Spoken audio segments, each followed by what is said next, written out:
السلام علیکم ورحمۃ اللہ وبرکاتہ۔ بسم اللہ الرحمن الرحیم۔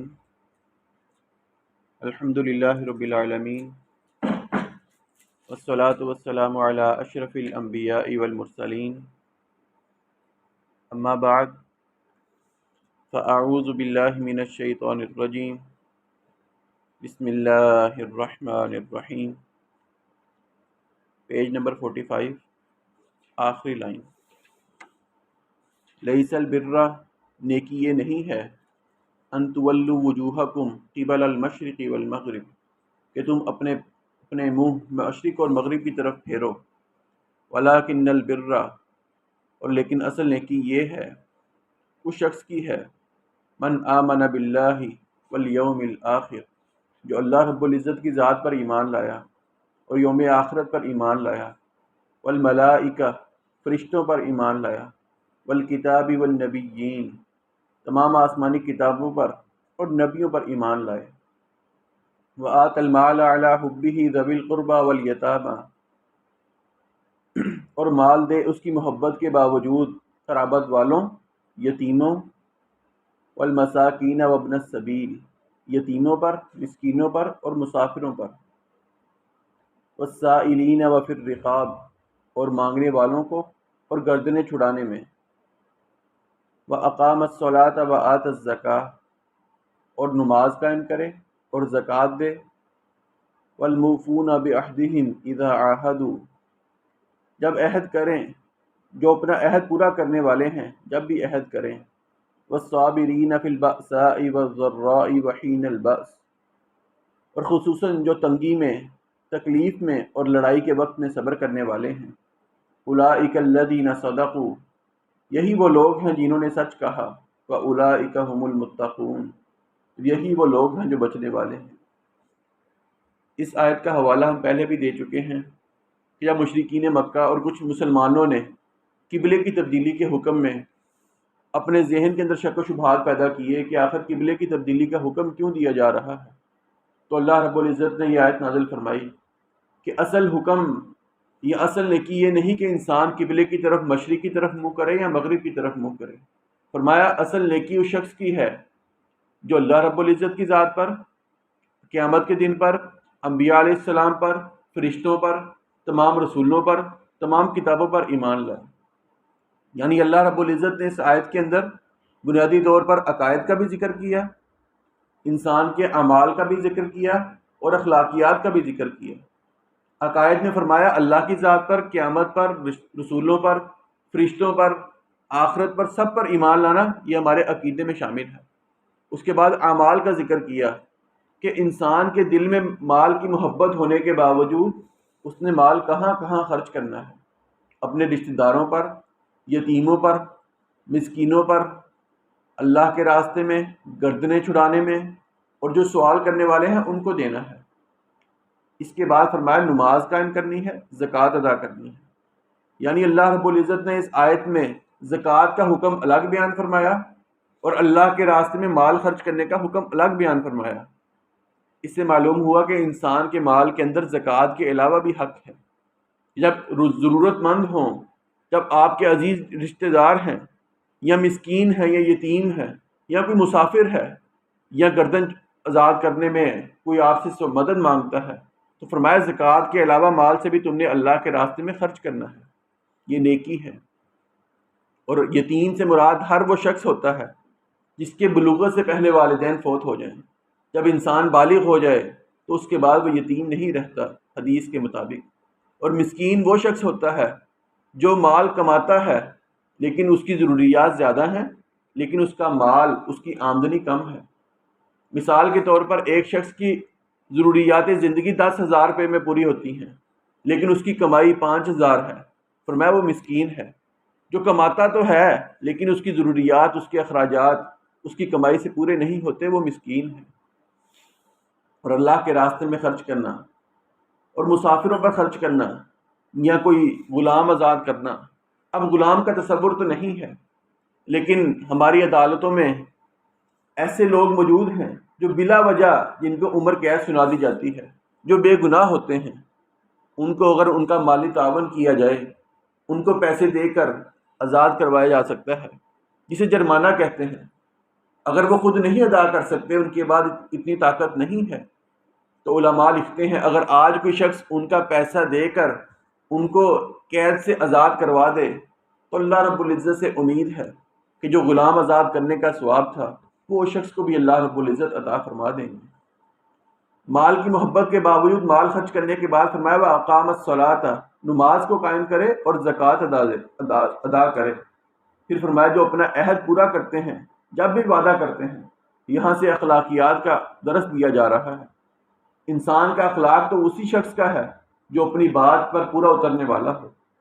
پھر فرمایا انسان خصوصاً تنگی میں، تکلیف میں اور لڑائی کے وقت صبر کرنے والا ہو۔ انسان کے اوپر 3 قسم کی پریشانیاں زیادہ ہوتی ہیں جس میں اس کو صبر کرنے کی خاص تلقین کی گئی ہے۔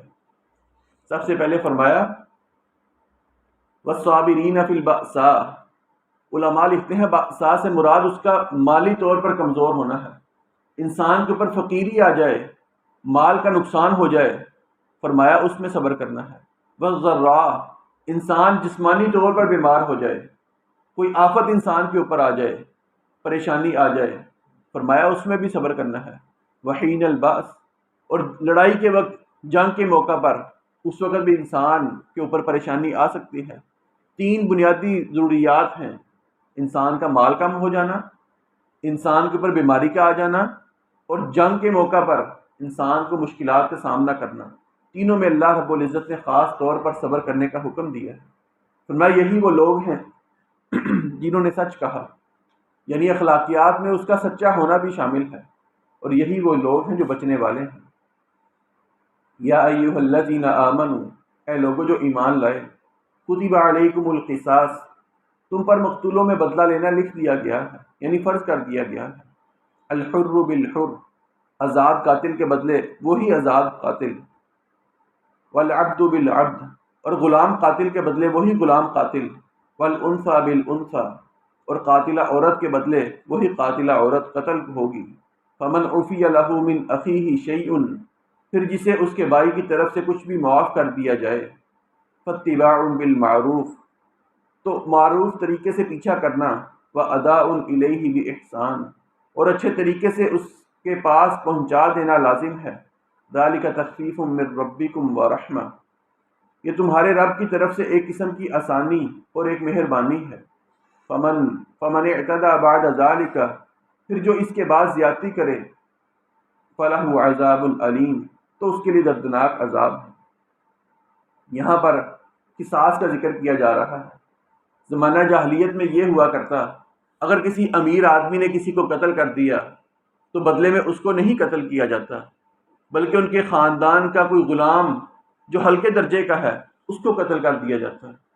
کوئی بڑے عہدے والی عورت کسی کو قتل کر دے، بدلے میں اس کو نہیں قتل کیا جاتا، بلکہ ان کے خاندان کی کسی کم درجے والی عورت کو قتل کیا جاتا۔ اللہ نے اس کا خاتمہ کیا، فرمایا جو قاتل ہے، مرد ہے، عورت ہے، غلام ہے، جو قاتل ہے، جو قتل کرنے والا ہے، بدلے میں اسی کو قتل کیا جائے گا، اس کی سزا کسی اور خاندان کے افراد کو نہیں دی جائے گی۔ پھر فرمایا فمن عفی لہ من اخیہ شیء، ایک انسان نے کسی کو قتل کر دیا، جو مقتولین ہیں ان کے بھائی کی طرف سے اگر کوئی اس کو معاف کر دے، معاف کرنے کی 2 صورتیں ہیں۔ ایک انسان دیت لے سکتا ہے، یعنی قصاص کے طور پر کہتا ہے میں آپ کو قتل نہیں کرتا، آپ دیت دے دیں، اس کے مالی طور پر جو معاوضہ ہے وہ دے دیں، یہ بھی ایک معافی کی صورت ہے۔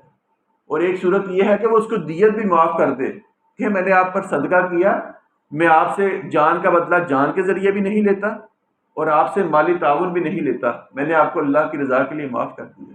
فرمایا جو اپنے بھائی کی طرف سے، یعنی مقتولین کے بھائی کی طرف سے کوئی معافی دے دے یا فدیے میں کمی دے دے، فرمایا جو باقی رقم ہے یا جو فدیہ ادا کرنا ہے اچھے طریقے سے ادا کرنا ہے، اس میں پھر نرمی نہیں برتنی، اس میں پھر ٹال مٹول سے کام نہیں لینا، بلکہ جو بات کہی جائے اس کے مطابق فیصلہ کرنا ہے اور وہ ادا کرنا ہے۔ فمن اعتدى بعد ذلك فله عذاب علیم، پھر جو اس کے بعد زیادتی کرے تو اس کے لیے دردناک عذاب ہے۔ اس سے مراد وہ شخص ہے جو مقتولین کا وارث ہے، یعنی وہ مالی طور پر فدیہ بھی لے لیتا ہے اور فدیہ لینے کے بعد پھر قاتل کے اوپر ظلم کرے، کیونکہ فدیہ لینے کے بعد اس کا گناہ معاف ہو جائے گا کیونکہ اس نے بدلہ دے دیا. لیکن اس کے بعد وہ دل کے اندر بغض رکھے یا اس کو پھر قتل کرنے کی سازشیں کرے، فرمایا جو زیادتی کرے گا اللہ رب العزت نے فرمایا اس کے لیے دردناک عذاب ہے، کیونکہ وہ دنیا میں بدلہ لے چکا ہے. اس کا کوئی بھی وارث نہیں ہے، پھر وہ اس کا بیت المال میں جائے گا، لیکن بیت المال کا تصور ہی نہیں ہے ہمارے ہاں. پھر جب اس کا کوئی بدلہ لینے والا ہی نہیں ہے، پھر وہ قاتل کا معاملہ اللہ کے ساتھ ہے، وہ معافی مانگ لے کہ میں نے غلطی کر لی ہے. وَلَكُمْ فِي الْقِصَاصِ حَيَاةٌ يَا أُولِي الْأَلْبَابِ لَعَلَّكُمْ تَتَّقُونَ، اور تمہارے لیے بدلہ لینے میں ایک طرح کی زندگی ہے اے عقل والو، تاکہ تم بچ جاؤ. یعنی انسان اللہ رب العزت نے جو قتل کرنے کا حکم دیا، فرمایا اس کے اندر تمہارے لیے زندگی ہے. یعنی انسان کو پتہ ہے کہ میں نے کسی کو قتل کیا، بدلے میں مجھے قتل کر دیا جائے گا، میں جرم کرنے سے بچ جاؤں گا. سعودی عرب کا شہر اب جس قدر مرضی وہ اختلافات میں بڑھ چکے ہیں، ان کے اندر خرافات آ چکی ہیں، لیکن اس معاملے میں ابھی بھی وہاں پر امن ہے. ان کو پتہ ہے کہ میں نے کسی کو قتل کیا، بدلے میں میری گردن اڑا دی جائے گی، اور وہ سریعام گردن اڑاتے ہیں. اس لیے وہاں پر قتل کرنے کی جو ریشو ہے وہ بہت کم ہے. ہمارے ہاں بھی اگر یہ قانون نافذ کر دیا جائے تو شاید کہ ہمارے ہاں ریشو بہت کم ہو جائے. اس لیے فرمایا اس کے اندر تمہارے لیے زندگی ہے. تمہیں پتہ ہے کہ مجھے قتل کر دیا جائے گا، میں کسی کو قتل ہی نہیں کروں گا. جی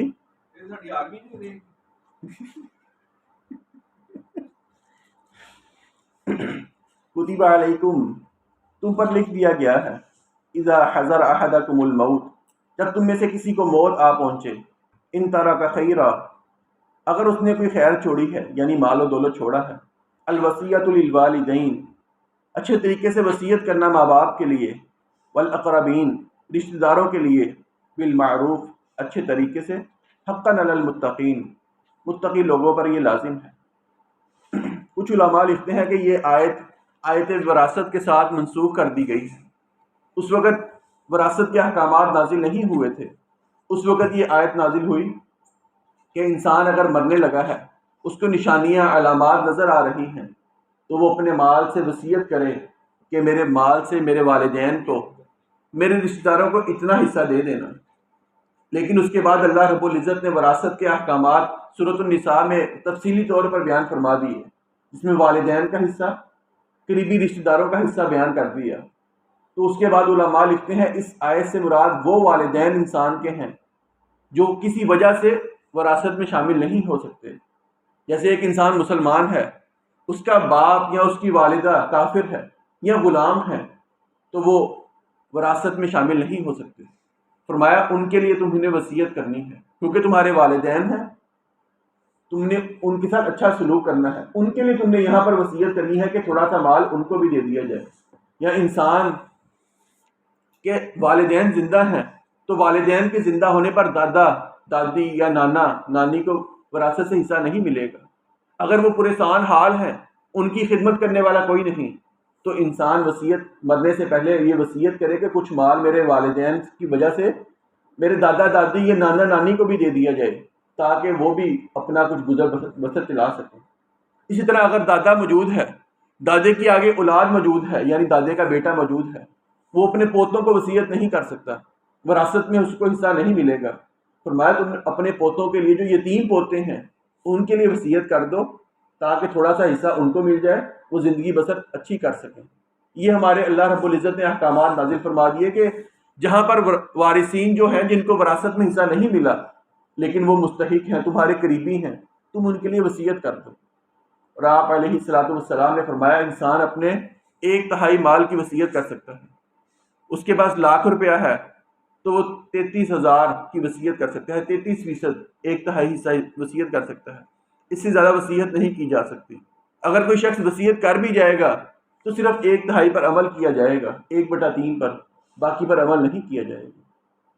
اور آپ علیہ الصلوۃ والسلام نے یہ بھی فرمایا کہ جن کو وراثت سے حصہ دے دیا جائے ان کے بارے میں ہم وصیت نہیں کر سکتے کہ مثال والدین کو حصہ میری وراثت سے بھی ملنا ہے، ان کے لیے میں وصیت کر دوں، نہیں. جن کے لیے وراثت سے حصہ مقرر ہے ان کے حق میں وصیت نہیں ہوگی. اور آپ علیہ الصلوۃ والسلام نے یہ بھی فرمایا کہ انسان کوئی ایسی وصیت نہ کرے جو نافرمانی والی ہو، کہ میرے مرنے کے بعد فلاں دربار پر اتنی دیگیں چڑھانا یا فلاں پیر یا فلاں کے لیے نذرانے چڑھانا، ایسی وصیت فرمایا اس پر عمل نہیں کیا جائے گا۔ تو اگر والد اپنی زندگی میں بیٹوں کو دے دیتے ہیں جی، اپنے نام کچھ نہیں رکھتے، کیا والد دوبارہ اپنے لے سکتے ہیں ان سے؟ حدیث میں آتا ہے کہ انسان تحفہ دے کر کسی سے لے نہیں سکتا۔ تحفہ دے کر لینا ایسے ہی ہے جیسے کہہ کر کے کتے نے کہہ کیا وہ اس کو چاٹتا ہے، ایسی مثال بیان ہوئی۔ لیکن فرمایا کہ اولاد والدین کا اس سے الگ معاملہ ہے، باپ اپنے بیٹے کو دے کے لے سکتا ہے قانونی طور پر قانونی طور پہ تو مجھے معلوم نہیں ہے کہ پاکستانی قانون کیا کہتا ہے، لیکن شریعت کہتی ہے کہ ہم لے سکتے ہیں، سارے واپس لے سکتا اپنی زندگی میں لے سکتا ہے، لیکن ایسے اس کو دینا ہی نہیں چاہیے۔ اگر والدین اس کو زندگی میں دے دیں گے نا سارا مال، تو والدین کی قدر نہیں کرنے والا کوئی بھی ہوگا، کیونکہ ان کو پتہ ہے مال ملنا تھا مل گیا، اللہ ماشاء اللہ کوئی نیک اولاد ہوگی تو وہ والدین کی قدر کرے گی۔ اس لیے شریعت نے منع کیا کہ عام حالات میں والدین کو اپنی زندگی میں مال دینا ہی، تقسیم ہی نہیں کرنا چاہیے۔ لیکن اگر کوئی تقسیم کرتا ہے، اس کو پتہ ہے میری اولاد آگے نافرمانی کرے گی، ظلم کرے گی، پھر فرمایا کہ شریعت کا یہ اصول ہے زندگی میں والدین نے برابر دینا ہے، بیٹی کو بھی اتنا حصہ دینا ہے، بیٹے کو بھی اتنا حصہ دینا ہے۔ مرنے کے بعد ہے کہ بیٹی کو آدھا حصہ ملے گا، بیٹے کو ایک پورا حصہ ملے گا۔ دنیا میں تقسیم کرنی تو برابر تقسیم کرنی ہے، لیکن وہ اضطراری حالات ہیں کہ اگر آپ کو معلوم ہے کہ میری آگے اولاد ظلم کرنے والی ہے، سب کو حصہ نہیں دے گی، پھر کچھ علماء کہتے ہیں گنجائش نکلتی ہے اس پر۔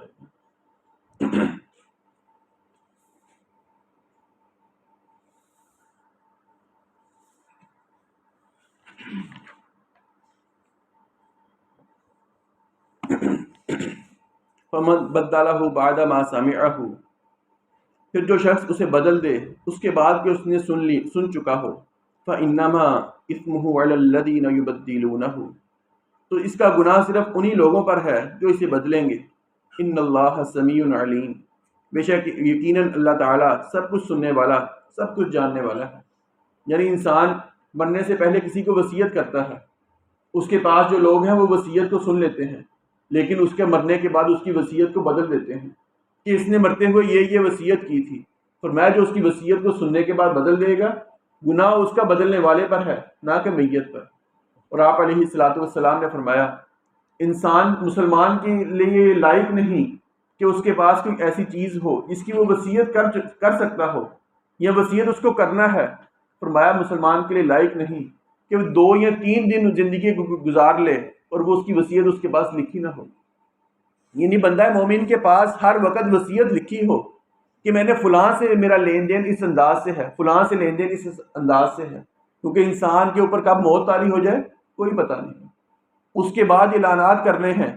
کچھ ایسے بھی لوگ ہوتے ہیں جو جھوٹے دعوے کرتے ہیں، اس لیے انسان کو چاہیے اپنی وصیت، اپنے لین دین کسی اپنی ڈائری پر لکھے ہوں، عزیز و اقارب کو، رشتہ داروں کو، والدین کو، بھائیوں کو پتہ ہو کہ میرا لین دین کس کے ساتھ ہے۔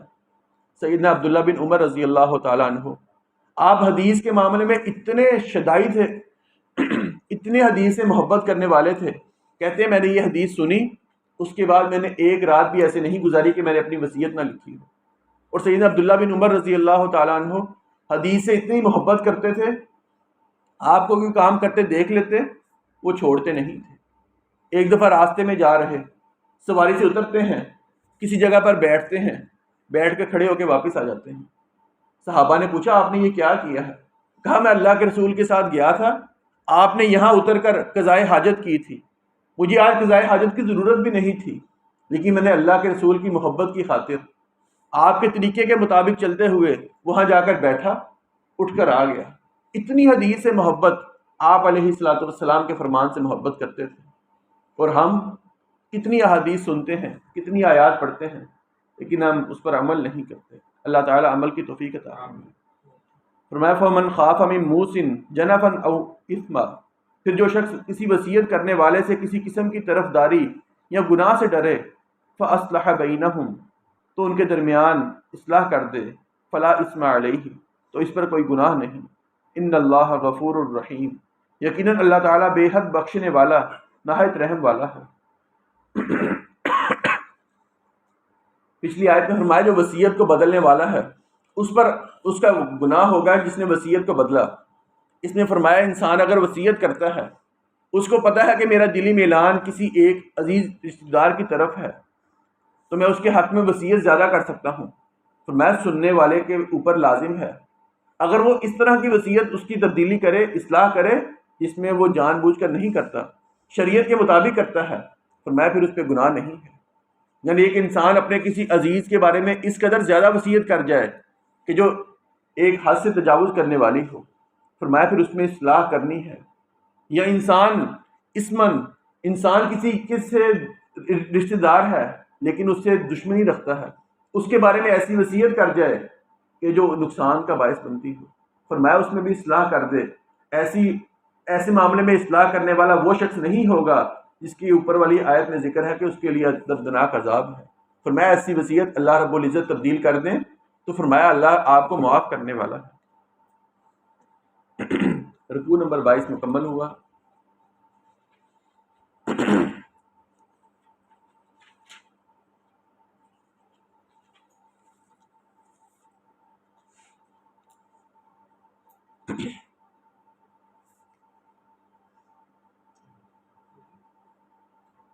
کرنے کے کام نمبر 1، بس محبت الہی میں مال خرچ کرنا، اللہ کی محبت میں مال خرچ کرنا۔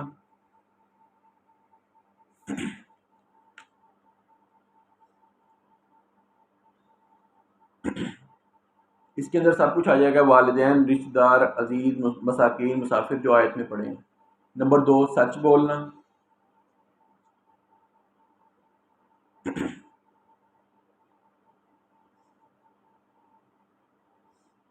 نمبر 3، اپنی وصیت اپنے پاس لکھ کر رکھنا، یعنی اپنے لین دین کے معاملات اپنے پاس لکھ کر رکھنا۔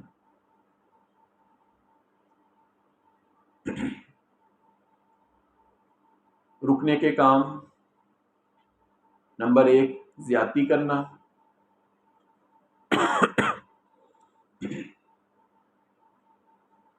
نمبر 2، کسی کا حق کھانا۔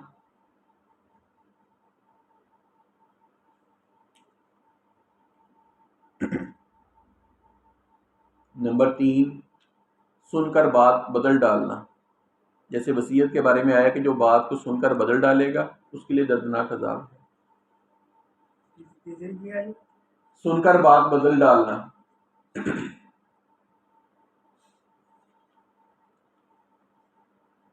کرنے کے کام 3 تھے، اللہ کی محبت میں مال خرچ کرنا، نمبر 2 سچ بولنا، نمبر 3 وصیت کرنا یا وصیت لکھ کر رکھنا۔ رکنے کے کام 3 ہیں، زیادتی کرنا، کسی کا حق کھانا، نمبر 3 سن کر بات کو بدل ڈالنا۔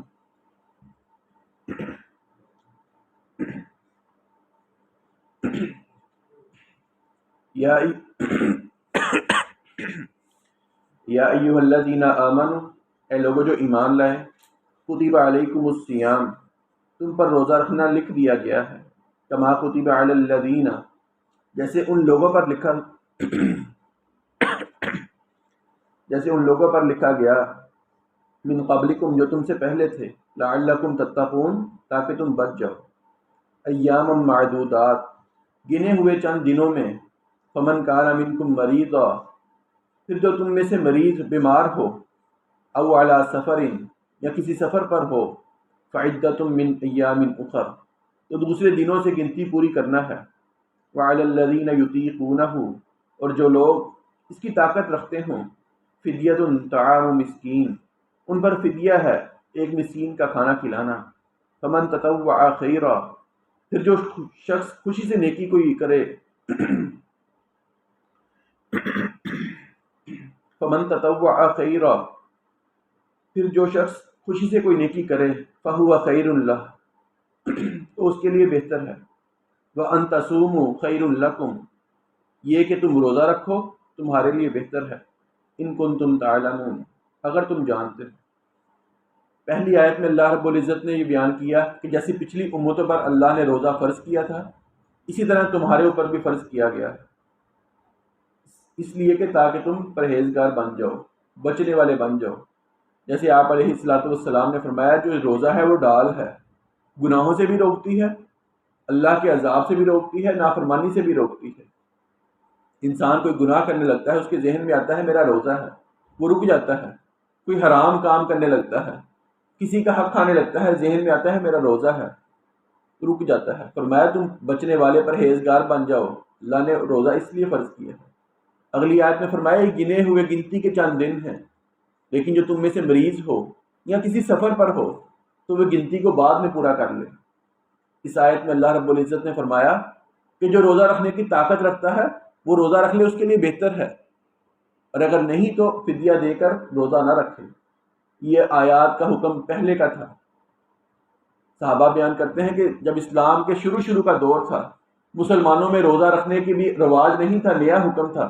اس وقت اللہ نے یہ حکم جاری کیا جو روزہ رکھنا چاہتا ہے وہ رکھ لے، اس کے لیے بہتر ہے۔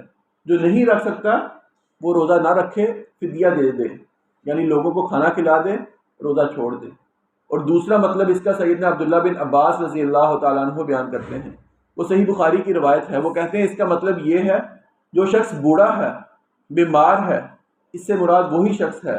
عام شخص کے لیے روزے کا حکم نہ پہلے منسوخ تھا، نہ پہلے کسی کو رعایت تھی، نہ بعد میں رعایت ہے، لیکن اصل حکم جو روزہ رکھنے کا اللہ نے بعد میں فرض کر دیا وہ اس سے اللہ رب العزت نے اگلی آیت میں بیان فرمایا۔ شہر رمضان، رمضان کا مہینہ وہ ہے الذی انزل فیہ القرآن، جس میں قرآن اتارا گیا، ہدی للناس، جو لوگوں کے لیے سراسر ہدایت ہے، وبینات من الہدی والفرقان، اور ہدایت کی اور حق و باطل میں فرق کرنے والی واضح دلیلیں ہیں۔ فمن شہد منکم الشہر فلیصمہ، تو تم میں سے جو اس مہینے میں حاضر ہو وہ اس کا روزہ رکھے۔ ومن کان مریضا او علی سفر، تو جو تم میں سے بیمار ہو یا کسی سفر پر ہو، فعدۃ من ایام اخر، تو دوسرے دنوں سے گنتی پوری کرنا ہے۔ یرید اللہ بکم اليسر، اللہ رب العزت تمہارے ساتھ آسانی کا ارادہ رکھتا ہے۔ ولا یرید بکم العسر، اللہ تمہارے ساتھ تنگی کا ارادہ نہیں رکھتا۔ ولتکملوا العدہ، اور تاکہ تم گنتی پوری کرو۔ وَلِتُكَبِّرُوا اللَّهَ عَلَى مَا هَدَاكُمْ، اور تاکہ تم اللہ کی بڑائی بیان کرو اس پر جو اس نے تمہیں ہدایت دی۔ وَلَعَلَّكُمْ تَشْكُرُونَ، تاکہ تم شکر کرو۔ اس آیت کے شروع میں اللہ رب العزت نے فرمایا رمضان کا مہینہ وہ ہے جس میں قرآن کریم کا نزول ہوا، یعنی لیلۃ القدر میں قرآن کریم کا آغاز ہوا جب اللہ رب العزت نے اس کا نزول فرمایا۔ قرآن کریم کا اور رمضان کا بہت گہرا تعلق ہے۔ الحمدللہ جس کلاس میں ہم بیٹھے ہیں یہ بھی رمضان المبارک کے مہینے سے ہی شروع ہوئی۔ قرآن کریم اس کے اندر پڑھنا، اس کی اتنی فضیلت ہے، اتنی اہمیت ہے کہ آپ علیہ الصلاۃ والسلام جبرائیل امین کے ساتھ رمضان کی ہر رات کو ایک ایک پارہ پڑھا کرتے تھے۔ پہلے آپ جبرائیل علیہ السلام کو سناتے، پھر ان سے سنتے، ہر سال ایک مرتبہ مکمل آپ ان سے دور کرتے اور کرواتے۔ آخری سال آپ علیہ الصلاۃ والسلام نے 2 مرتبہ قرآن کریم کا دور کیا جبرائیل علیہ السلام کے ساتھ، اور قرآن کریم کے متعلق ہم کتنی باتیں سن چکے ہیں اور انشاءاللہ آگے سنتے چلے جائیں گے۔ پھر آگے فرمایا کہ قرآن کریم ایسی کتاب ہے جو سراسر ہدایت ہے، حق و باطل کے اندر تمیز کرنے والی ہے، فرق کرنے والی ہے، اس میں واضح دلیلیں بھی موجود ہیں۔ پھر آگے فرمایا فمن شہد منکم الشہر فلیصمہ، پچھلی آیت میں جن کا اگر ایک تفسیر کے مطابق لوگوں کو رخصت دی گئی تھی، اس آیت کے اندر فرما دیا جو تم میں سے مہینے کو پا لے، آگے بیان کر دیا بیمار بھی نہ ہو، سفر پہ بھی نہ ہو، اس کے لیے گنتی پوری کرنا، رمضان کے روزے رکھنا فرض کر دیا گیا ہے۔ پھر فرمایا جو مریض ہو، بیمار ہو یا سفر میں ہو، اللہ نے اس کے لیے رخصت رکھی ہے۔ آگے فرمایا اللہ تعالیٰ تمہارے ساتھ آسانی کا ارادہ رکھتے ہیں، کہ انسان بیمار ہے، کہا روزے کی رخصت ہے، سفر میں ہے، فرمایا روزے کی رخصت ہے۔ اللہ تمہارے ساتھ آسانی کا ارادہ رکھتے ہیں، تمہارے ساتھ اللہ مشکل یا تنگی کا ارادہ نہیں رکھتے۔ وَلِتُكْمِلُوا الْعِدَّةَ، یہ کہ تاکہ تم گنتی پوری کرو، یعنی انسان سفر میں ہے، سفر سے واپس آتا ہے، بیمار ہو گیا، فرمایا جتنے روزے چھوڑے ہیں اس کی بعد میں گنتی پوری کر لو۔ وَلِتُكَبِّرُوا اللَّهَ عَلَى مَا هَدَاكُمْ، اور اس سے علماء لکھتے ہیں جو عید کے دن آپ علیہ الصلاۃ والسلام گھر سے نکلتے، عید گاہ تک جاتے، تکبیریں پڑھتے ہوئے جاتے، اللہ اکبر اللہ اکبر، جو مکمل تکبیر پڑھتے ہیں، فرمائے اللہ کی تکبیر، اللہ کی بڑائی بیان کرنی ہے، اس بات پر کہ اللہ نے ہمیں ہدایت دی، روزہ رکھنے کی توفیق دی، اللہ کا شکر ادا کرنا ہے۔ فرمایا اللہ کی تکبیر بیان کرو، اللہ کی بڑائی بیان کرو، اور اس پر جو اس نے آپ کو ہدایت دی ہے تاکہ تم شکر گزار بن جاؤ۔ رمضان المبارک کا مہینہ ہے۔ اللہ رمضان کے احکامات کو بیان کرتے ہوئے اگلی آیت میں دعا کے متعلق بیان کرتے ہیں۔ وَإِذَا سَأَلَكَ عِبَادِي عَنِّي، اور جب میرے بندے تجھ سے میرے بارے میں سوال کریں، فَإِنِّي قریب، تو ان کو بتا دیجئے بے شک میں بہت قریب ہوں۔ اجیب دعوت الداعی اذا دعان، میں پکارنے والے کی دعا قبول کرتا ہوں جب وہ مجھے پکارتا ہے۔ فَلْيَسْتَجِيبُوا لِي، ان کو چاہیے لازم ہے کہ میری بات مانیں، وَلْيُؤْمِنُوا بِي، اور مجھ پر ایمان لائیں، لَعَلَّهُمْ يَرْشُدُونَ، تاکہ وہ ہدایت پائیں۔ اگلی آیت میں بھی رمضان کا ذکر، روزوں کا، پچھلی آیات میں بھی رمضان کا ذکر۔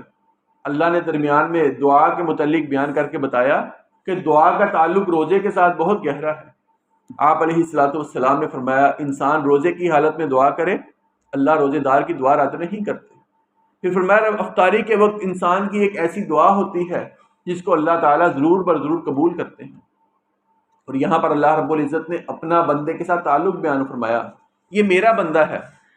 آج انسان کسی M N A M P A کے ساتھ چلا جائے، وہ کسی کو کہہ دے یہ میرا اپنا ہی ہے، انسان خوش ہوتا ہے کہ مجھے اس نے عزت دی ہے، یہ اللہ تعالیٰ عزت دے رہے ہیں، یہ میرے بندے ہیں۔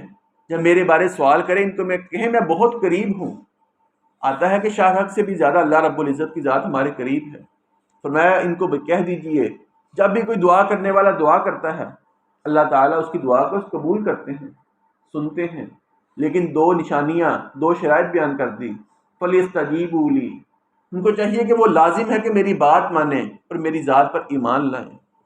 اس کے بارے میں ہم پہلے بھی وضاحت کر چکے ہیں کہ اللہ رب العزت کی بات ماننا کیا ہے، حلال کمائی ہو۔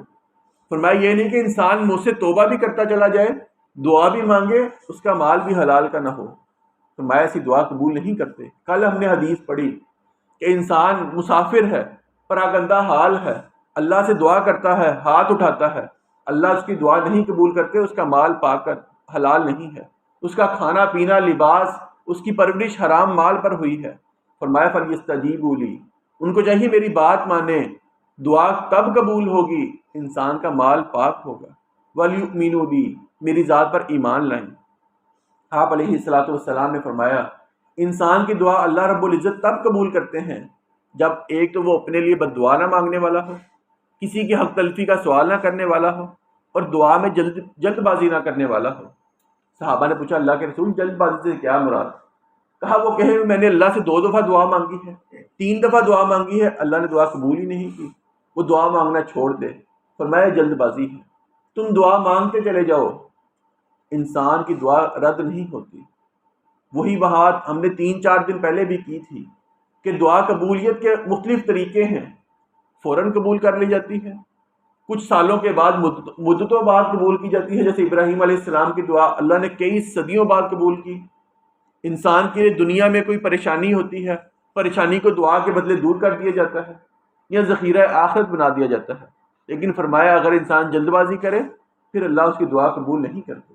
ہمارا کام صرف اللہ سے مانگنا ہے، ہمیں دنیا میں وہ بات ملتی ہے جو ہم مانگ رہے یا نہیں مانگ رہے، فرمایا تم نے صرف اللہ سے مانگنا ہے، امید لگائے رکھنا ہے کہ اللہ دے گا۔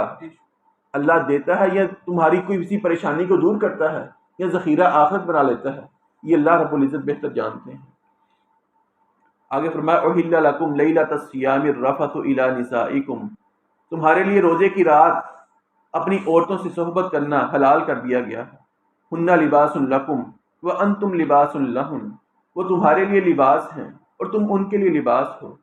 علم اللہ انکم، اللہ تعالیٰ نے جان لیا، انکم کنتم تختانون انفسکم، کہ تم اپنی جانوں میں کی خیانت کرتے تھے۔ فتاب علیکم وعفا عنکم، اس نے تم پر مہربانی فرمائی اور تمہیں معاف کر دیا۔ فالآن باشروہن، تو اب ان سے مباشرت کرو۔ وابتغوا ما کتب اللہ لکم، اور طلب کرو جو اللہ رب العزت نے تمہارے لیے لکھا ہے۔ وکلوا واشربوا، اور کھاؤ اور پیو۔ حتی یتبین لکم الخیط الابیض من الخیط الاسود من الفجر، یہاں تک کہ تمہارے لیے سیاہ دھاگے سے سفید دھاگا فجر کا خوب ظاہر ہو جائے۔ ثم اتموا الصیام الی اللیل،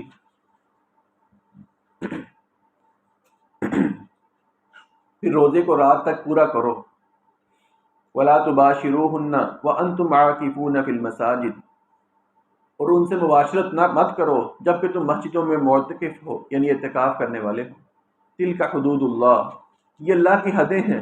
فلا تقربوها، سو ان کے قریب مت جاؤ۔ کذالک یبین اللہ آیاتہ للناس، اسی طرح اللہ رب العزت اپنی آیات لوگوں کے لیے کھول کر بیان کرتا ہے۔ لعلہم یتقون، تاکہ وہ بچ جائیں۔ آقا علیہ الصلوۃ والسلام کے صحابہ بیان کرتے ہیں کہ پہلے کا حکم یہ تھا کہ انسان اگر رات عشاء کا کھانا کھا لے یا اس سے پہلے سو جائے، نہ اس کے بعد اس کو کھانے کی اجازت تھی، نہ بیوی کے پاس جا سکتا تھا، بلکہ اس کا روزہ شروع ہو جاتا اور اگلے دن جا کے وہ افطاری میں کچھ کھا سکتا تھا۔ یہ شروع کے احکامات تھے۔ صحابہ اکرام میں سے کچھ ایسے لوگ تھے جو اس پر صبر نہ کر سکے، ان سے یہ غلطی سرزد ہو گئی۔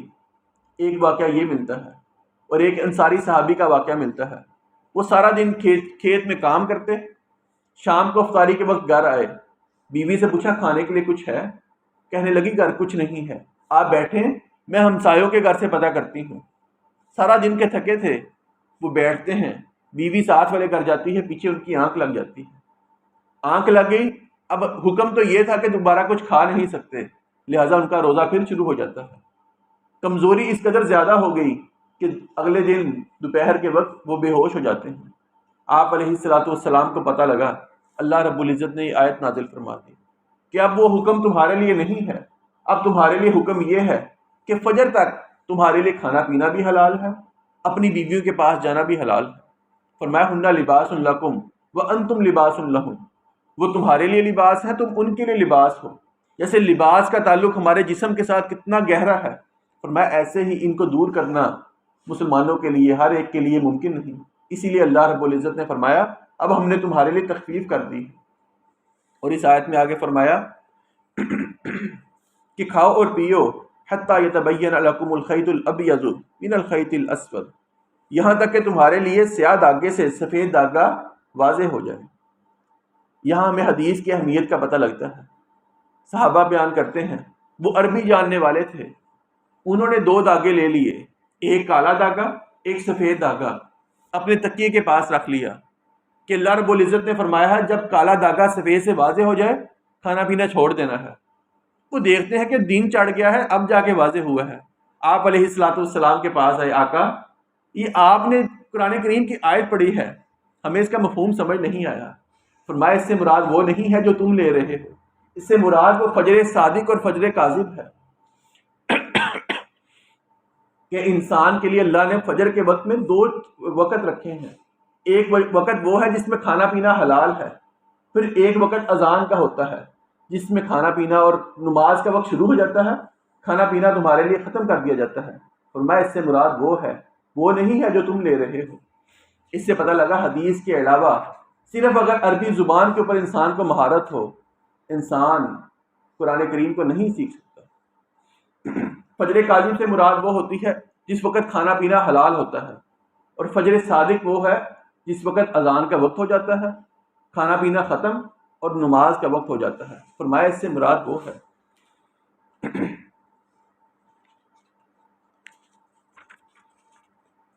آگے فرمایا وَلَا تُبَاشِرُوهُنَّ وَأَنْتُمْ عَاكِفُونَ فِي الْمَسَاجِدِ، اعتکاف کا ذکر کیا کہ اعتکاف انسان صرف مسجد میں کر سکتا ہے، اس وقت عورت کے پاس جانا فرمایا وہ تمہارے لیے جائز نہیں ہے۔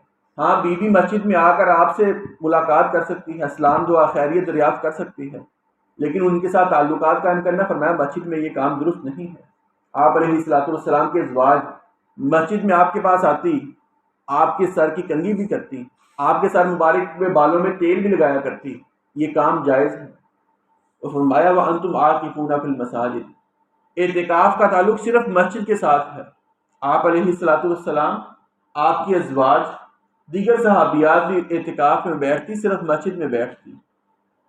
اس کے بعد کچھ لوگوں نے کہنا شروع کر دیا اعتکاف عورت کا گھر میں ہو سکتا ہے، کہ حالات درست نہیں ہیں۔ اعتکاف ایک نفلی عبادت ہے، صحابہ اکرام سے صحابیات سے یہی ملتا ہے، وہ مسجد میں کرتی تھی۔ اگر حالات اجازت نہیں دیتے تو انسان احکامات کو بدل نہیں سکتا۔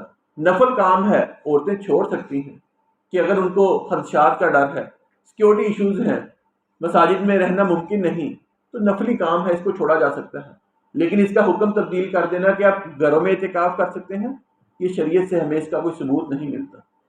فرمایا تلک حدود اللہ، یہ ساری اللہ کی حدیں ہیں جو پہلے اللہ نے بیان کر دی۔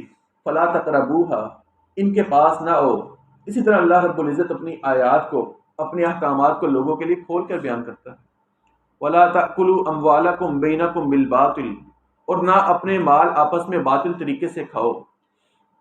وتدلوا بها الی الحکام، اور نہ انہیں حاکموں کی طرف لے جاؤ۔ لتأکلوا فریقا من اموال الناس، تاکہ لوگوں کے مالوں میں سے ایک حصہ گناہ کے ساتھ کھاؤ۔ وانتم تعلمون، حالانکہ تم جانتے ہو۔ اس کے علماء نے دو مفہوم بیان کیے ہیں۔ ایک مفہوم یہ ہے کہ انسان کو معلوم ہے کہ میرے فلاں دوست کے پاس زمین ہے، لیکن اس کے پاس اس کے کاغذات نہیں ہیں، اس کی رجسٹری نہیں ہے۔ انسان کیس کر دے، عدالت میں بات چلی جائے، کسی طریقے سے اپنے حق میں فیصلہ لے لے، فرمایا یہ کام تمہارے لیے جائز نہیں ہے۔ تم جانتے ہو کہ زمین فلاں کی ہے، اس کے پاس کاغذات نہیں ہے، اس کا مطلب یہ نہیں کہ تم قبضہ کر لو۔ ایک مفہوم یہ ہے۔ دوسرا مفہوم یہ ہے کہ اس کے پاس کاغذات بھی ہیں، لیکن تم کسی جج کو، کسی وکیل کو رشوت دے کر کہ تھوڑے سے پیسے تم رکھ لو، تھوڑے سے میں رکھ لیتا ہوں، اس کی زمین پر قبضہ کرتے ہیں، جعلی کاغذات بناتے ہیں۔ اس طرح یہ زمین ہمارے قبضے میں آ جائے گی، پیسے ہاف آف کر لیں گے۔ فرمایا یہ دونوں طریقے تمہارے لیے جائز نہیں ہیں۔ تمہیں پتہ ہے کہ مال کسی اور کا ہے، اس طرح کسی اور کا مال نہ کھاؤ۔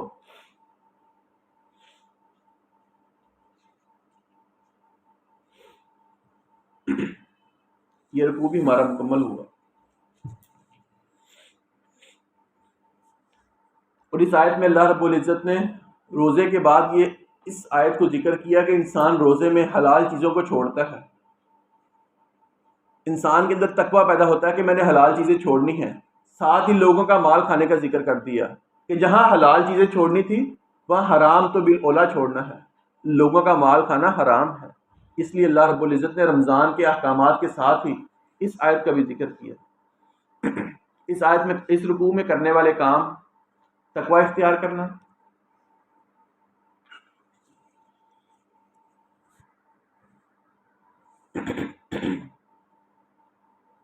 شکر ادا کرنا،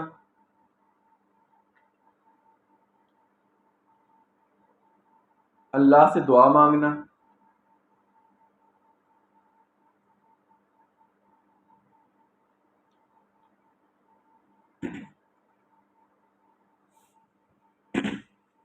رکنے کے کام: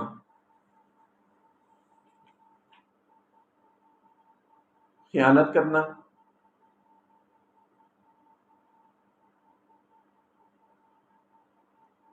لوگوں کا مال ناجائز طریقے سے کھانا۔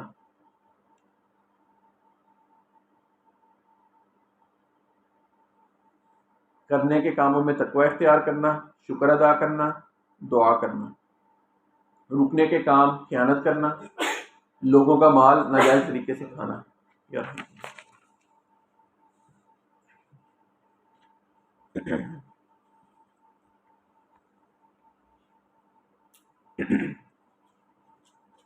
یسألونک عن الاہلہ، وہ آپ سے نیک چاندوں کے بارے میں کے متعلق پوچھتے ہیں۔ قل ہی مواقیت للناس والحج، کہہ دیجئے وہ لوگوں کے لیے اور حج کے لیے وقت معلوم کرنے کے ذریعے ہیں۔ ولیس البر، اور نیکی یہ نہیں ہے، بأن تأتوا البیوت من ظہورها، کہ تم گھروں میں ان کی پچھلی طرف سے آؤ۔ ولکن البر من اتقی، اور اصل نیکی تو یہ ہے جو بچے۔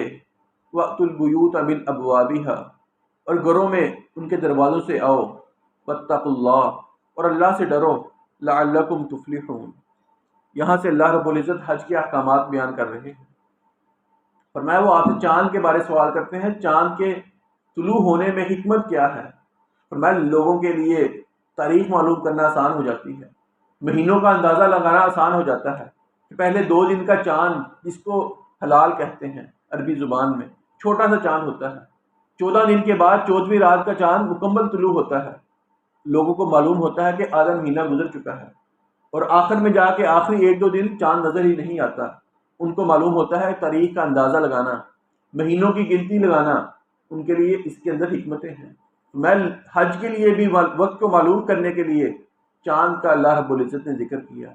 اس سے معلوم ہوا جو ہماری شریعت کے احکامات ہیں، بالخصوص زکوٰۃ کے احکامات، ان کا تعلق یہ چاند والے مہینوں کے ساتھ ہے۔ آج ہم اگر یہ حساب کریں کہ میں نے 1 جولائی کو زکوٰۃ دینی ہے، اگلے سال 1 جولائی کو زکوٰۃ دیں گے، اسلامی مہینے کے اعتبار سے آپ کے 10 دن کا کم فرق پڑے گا، 10 دنوں کی زکوٰۃ آپ کے کھاتے میں آ جائے گی۔ اس لیے زکوٰۃ کے احکامات ہوں یا عورت کا خامن فوت ہو جائے جو اس نے عدت گزارنی ہے، وہ عدت بھی اسلامی مہینے کے اعتبار سے چاند کی تاریخ کا اعتبار کیا جائے گا۔ اگر ہم حساب لگائیں 10 دن ہم زکوٰۃ کو کھا لیں گے، 35 سال کے بعد ہم 1 سال کی زکوٰۃ کھا جائیں گے۔ اس لیے اپنی زکوٰۃ کا حساب رمضان المبارک کے حساب سے یا کسی اور اسلامی تاریخ کے حساب سے کریں، نہ کہ جو سورج والے کیلنڈر ہیں جنوری فروری کے حساب سے، اس حساب سے نہ کریں۔ ہماری زکوٰۃ کا حساب بہت خراب ہونے والا ہے۔ فرمایا نیکی یہ نہیں ہے کہ تم اپنے گھروں میں پچھلی سائڈ سے آؤ۔ زمانہ جاہلیت میں یہ کام کرتے، اگر گھر سے حج کا ارادہ کیا، گھر سے نکل گئے، کوئی کام یاد آ گیا، کوئی چیز یاد آ گئی، تو ان کے نزدیک گھر کے دروازے سے داخل ہونا جائز نہیں تھا، وہ گھر کی پچھلی جانب سے دوار پھلانگ کر آتے۔ فرمایا یہ نیکی نہیں ہے، نیکی وہ ہے جو اللہ رب العزت سے انسان ڈر گیا، نیکی وہ ہے۔ فرمایا اپنے گھروں میں دروازے کی جانب سے آؤ، اللہ سے ڈر جاؤ تاکہ تم فلاح پا جاؤ۔ وقاتلوا فی سبیل اللہ، اور اللہ کے راستے میں ان لوگوں سے لڑو، الذین یقاتلونکم، جو تم سے لڑتے ہیں، ولا تعتدوا، اور زیادتی مت کرو، ان اللہ لا یحب المعتدین، اللہ رب العزت بے شک زیادتی کرنے والوں کو سے محبت نہیں کرتا۔ آگے بھی آیات جو آ رہی ہیں حج کی آ رہی ہیں، پیچھے بھی آیت ہم نے حج کی پڑھی، درمیان میں 2-3 آیات اللہ نے جہاد کے متعلق، لڑائی جھگڑے کے متعلق بیان فرمائی۔ اس کی جو علماء نے مناسبت بیان کی ہے کہ آپ علیہ السلام 6 ہجری میں عمرہ ادا کرنے جاتے ہیں، آپ کا ارادہ عمرہ کرنے کا ہے، مشرکین مکہ نے آپ کو عمرہ کرنے سے روک دیا، کہا اگلے سال عمرہ کرنے آنا ہے۔ اگلے سال آپ عمرہ کرنے جاتے ہیں، لیکن مسلمانوں کے ذہن میں خیالات تھے کہ شاید اب بھی روک دیا جائے ہمیں، شاید اب مشرکین مکہ کی طرف سے کوئی اعلان جنگ کر دیا جائے، ہمارے ساتھ اسلحہ والا سلوک کیا جائے۔ تو اس وقت اللہ رب العزت نے یہ احکامات نازل کیے کہ اگر تم حج کے لیے بھی جاؤ، عمرے کے لیے بھی جاؤ، اگر مشرکین مکہ یہ کفار آپ سے جنگ کریں، آپ نے ان سے جنگ کرنی ہے، آپ نے پھر پیچھے نہیں ہٹنا۔ اگلی آیات میں آیا کہ اگر وہ بیت اللہ کے اندر آپ سے جنگ کریں، حرمت والے مہینوں کے اندر جنگ کریں جہاں جنگ کرنے سے روکا گیا ہے، فرمایا اگر ان کی طرف سے پہل کر دی جائے، آپ نے پیچھے نہیں ہٹنا، آپ نے جنگ کا مقابلہ کرنا ہے۔ فرمایا ولا تعتدوا، زیادتی نہیں کرنی۔ اس سے مراد یہ کہ بچوں پر ظلم نہیں کرنا، عورتوں پر ظلم نہیں کرنا، اور جو بوڑھے لوگ ہیں ان کے اوپر ظلم نہیں کرنا۔ اللہ تعالیٰ زیادتی کرنے والوں کو پسند نہیں کرتے۔ وَاقْتُلُوهُمْ حَيْثُ ثَقِفْتُمُوهُمْ، اور انہیں قتل کرو جہاں انہیں پاؤ۔ وَأَخْرِجُوهُمْ مِنْ حَيْثُ أَخْرَجُوكُمْ، اور انہیں وہاں سے نکالو جہاں سے انہوں نے تمہیں نکالا ہے۔ وَالْفِتْنَةُ أَشَدُّ مِنَ الْقَتْلِ، اور فتنہ قتل سے زیادہ سخت ہے۔ وَلَا تُقَاتِلُوهُمْ عِنْدَ الْمَسْجِدِ الْحَرَامِ، اور مسجد حرام کے پاس ان سے نہ لڑو، حَتَّى يُقَاتِلُوكُمْ فِيهِ، یہاں تک کہ وہ اس میں تم سے لڑیں۔ فَإِنْ قَاتَلُوكُمْ، پھر اگر وہ تم سے لڑیں، فَاقْتُلُوهُمْ، تو تم انہیں قتل کرو۔ كَذَلِكَ جَزَاءُ الْكَافِرِينَ، ایسے ہی کافروں کی جزا ہے۔ اس آیت میں اللہ رب العزت نے وہ احکامات نازل کیے جو سیدنا ابو بکر صدیق رضی اللہ تعالیٰ عنہ کے ذریعے 9 ہجری میں آپ علیہ السلام نے ان کو حج پر بھیجا، احکامات جاری کیے۔ آج سے 4 مہینے کی مدت ہے، 4 مہینے کے بعد سرزمین عرب کے اندر کوئی مشرک باقی نہیں رہے گا۔ فرمایا 4 مہینوں کے بعد جو مشرک باقی رہا، اللہ تعالیٰ نے حکم دیا اس کو قتل کر دیا جائے۔ جیسے انہوں نے آپ علیہ السلام سے مکہ سے نکالا، فرمایا اسی طرح تم نے ان کو نکالنا ہے۔ 4 مہینے کی مہلت دے دو، اس کے اندر وہ اپنا ساز و سامان لے کر جہاں جانا چاہیں چلے جائیں، اس کے بعد ان کو سرزمین عرب پہ رہنے کی اجازت نہیں ہے۔ اسی طرح آپ علیہ السلام نے مدینہ کے اندر یہودیوں کو مدینہ سے نکال دیا، مہلت دی، مہلت دینے کے بعد نکال دیا، اور آپ نے خواہش کا اظہار کیا، وصیت کی کہ یہودیوں میں سے کوئی شخص بھی عرب کے اندر نہ رہے۔ سیدنا عمر رضی اللہ تعالیٰ عنہ نے اپنے دور خلافت میں سارے یہودیوں کو سرزمین عرب سے نکال دیا۔ فرمایا جیسے انہوں نے تمہیں تمہاری جگہ سے نکالا، تمہارے شہر مکہ سے نکالا، اسی طرح تم نے بھی ان کو نکال دینا ہے۔ اور فرمایا یہ شرک کا فتنہ، شرک کرنا فرمایا قتل سے بڑا جرم ہے۔ یہ مشرکین مکہ مسلمان جو نئے نئے اسلام قبول کرتے ان کو گرگلاتے، ان کو مالی طور پر مضبوط کرنے کے تانے دیتے، ان کے سامنے آفرز رکھتے کہ تم یہ ہم سے آفرز لے لو، اسلام کو چھوڑ دو، یا جو نئے مسلمان ہوتے ان کے اوپر ظلم کرتے۔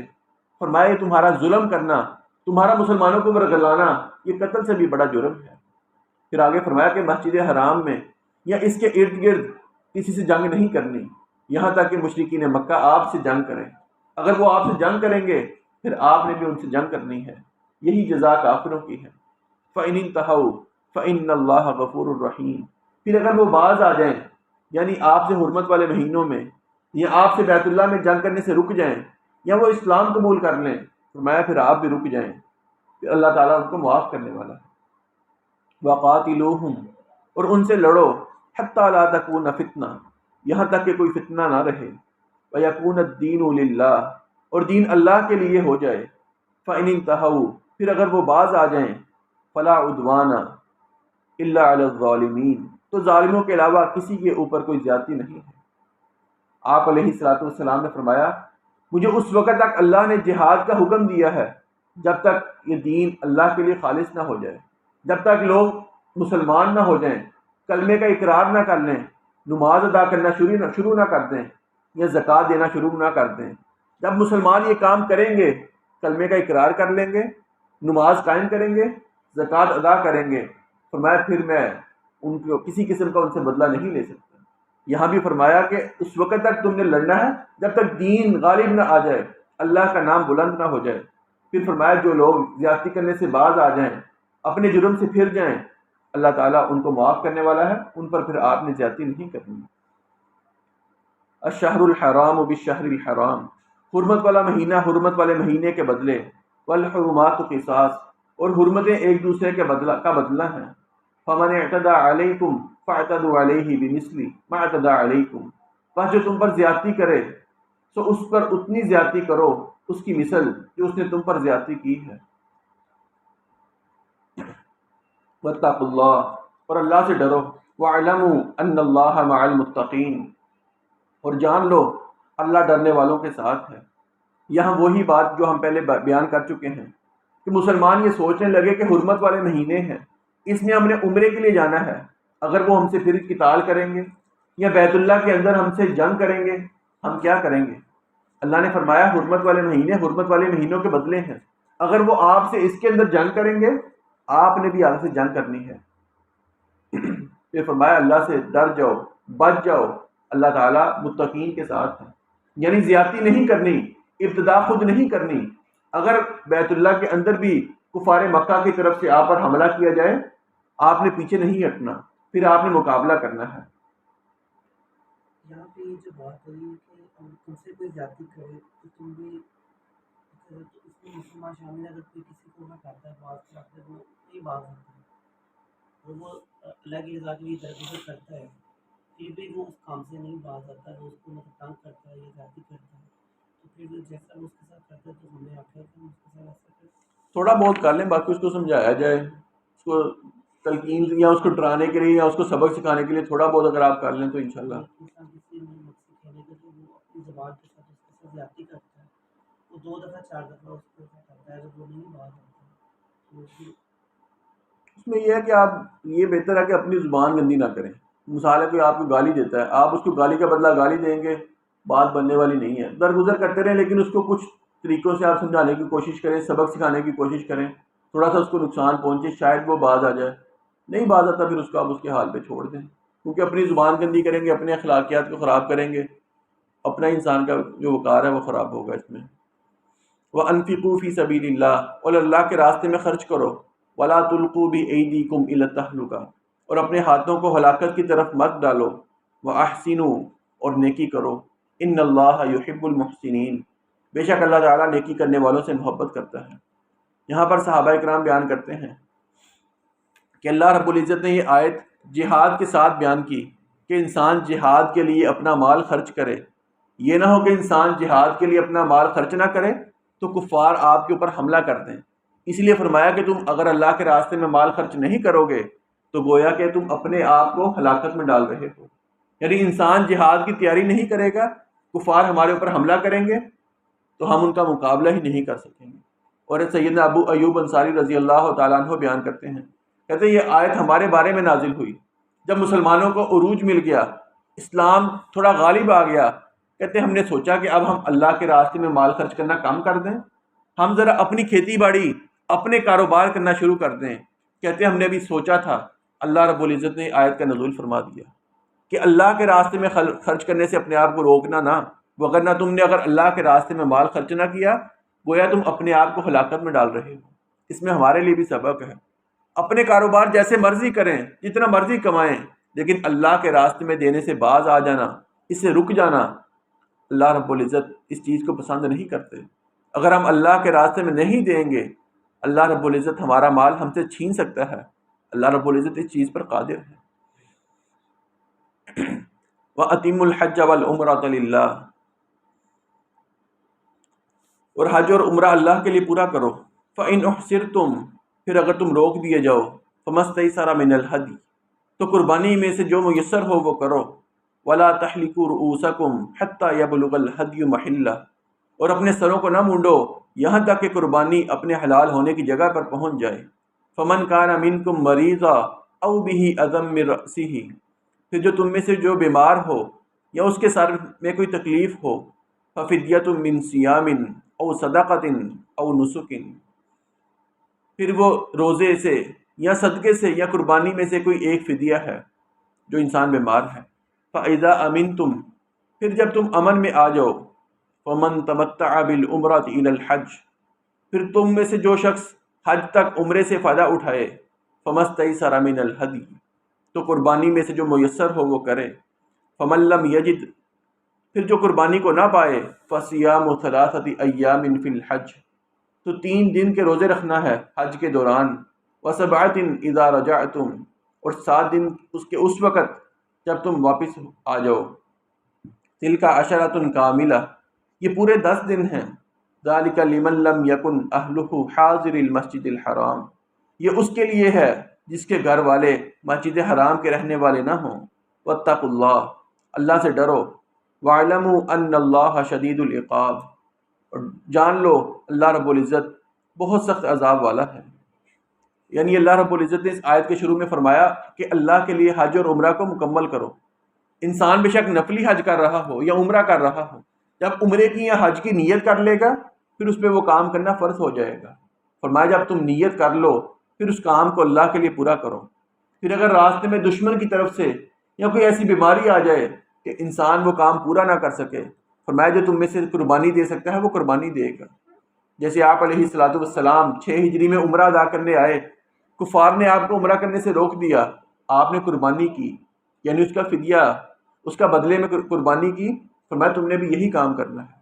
آگے فرمایا کہ اپنے سروں کو نہ مونڈو، یعنی اپنے احرام نہ کھولو جب تک تم جو اعمال عمرے کے ہیں یا حج کے ہیں وہ پورے نہ کر لو۔ لیکن اگر انسان کے سر میں فرمایا تکلیف ہے، جیسے ایک صحابی کے بارے میں آیا، ان کے سر میں جوئیں بہت زیادہ تھی، جوئیں سر سے گر رہی تھی، آپ علیہ الصلوۃ والسلام کے پاس آئے، آپ نے فرمایا کہ تیرے پاس کوئی قربانی کے لیے جانور ہے؟ کہنے لگے نہیں۔ فرمایا پھر تم 6 مسکینوں کو کھانا کھلا دو یا 3 دن کے روزے رکھ لو اور اپنے سر کو منڈوا لو۔ یہاں بھی فرمایا کہ جو تم میں سے مریض ہے یا سر میں تکلیف ہے تو وہ فدیہ دے دے، یا روزوں سے یعنی 3 روزے رکھ لے، یا صدقہ کرے یعنی 6 مسکینوں کو کھانا کھلائے، یا قربانی کرے، پھر اپنے سر کو منڈوا سکتا ہے۔ پھر فرمایا فَإِذَا أَمِنْتُمْ، جب تم امن میں آ جاؤ، یعنی اطمینان ہو جائے، بیماری ختم ہو جائے، دشمن کا خوف ختم ہو جائے، پھر جو عمرے کو حج کے ساتھ ملائے اس کے لیے قربانی کرنا ہے۔ یعنی حج کی 3 قسمیں ہیں۔ ایک حج وہ ہے کہ انسان صرف حج کا ارادہ کرے، جسے حج افراد کہتے ہیں، اس میں قربانی نہیں کرنی۔ ہم نے پاکستان سے جانا ہے، صرف حج کا ارادہ ہے، کوئی عمرہ ادا نہیں کرنا، سیدھا جا کر حج کرنا ہے، اس میں قربانی لازم نہیں ہے۔ دوسرا حج وہ ہے کہ انسان ارادہ کرے میں نے حج اور عمرہ اکٹھا کرنا ہے، جو آپ علیہ الصلوۃ والسلام نے نیت کی تھی، اس میں انسان اگر مثال ہے یکم ذی الحجہ کو ہم جائیں گے، ہم نے جا کر عمرہ ادا کرنا ہے، احرام نہیں کھولنا، اسی عمرے کے احرام کے ساتھ ہم نے حج کرنا ہے، اس میں قربانی کرنی ہے۔ اور تیسرا حج وہ ہے جو ہم کرتے ہیں، جو سب سے آسان ہے، سب سے افضل ہے۔ آپ علیہ الصلاۃ والسلام نے بھی اس کی خواہش کا اظہار کیا کہ اگر مجھے پہلے معلوم ہوتا میں بھی یہی حج کرتا۔ وہ یہ ہے کہ انسان یہاں سے جائے، جا کر عمرہ ادا کرے، عمرے کے بعد احرام کھول دے، ساری پابندیاں ختم، اور حج کے دن میں یعنی 8 ذی الحجہ کو اپنے ہوٹل سے دوبارہ احرام باندھے اور حج کر لے۔ فرمایا انسان اس کام میں، مثال ہم پاکستان سے گئے ہیں، ہم نے صرف حج کے لیے جانا ہے لیکن عمرے کا فائدہ اٹھاتے ہیں۔ فرمایا جو حج کے ساتھ عمرے کا فائدہ اٹھائے اس کے اوپر قربانی لازم ہے۔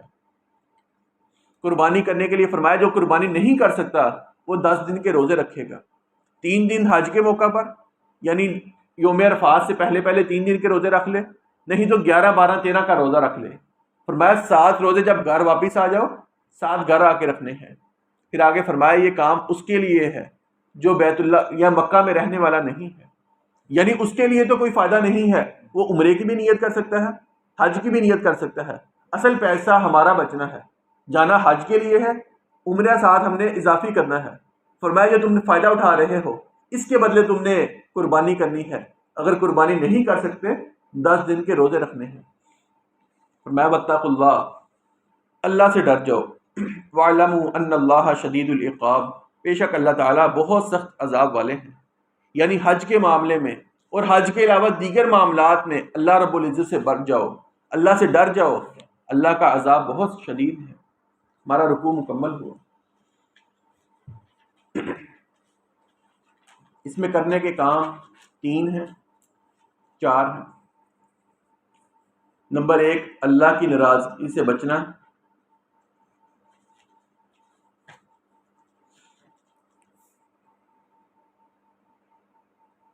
نمبر 2 جہاد کرنا،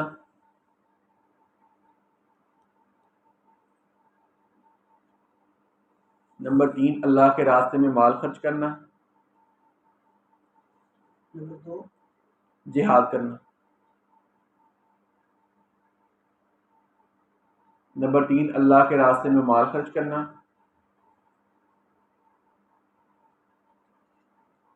نمبر 4 احسان کرنا یعنی نیکی کرنا۔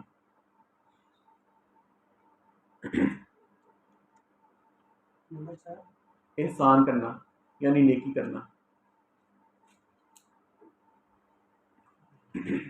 رکنے کا ایک کام ہے زیادتی نہ کرنا۔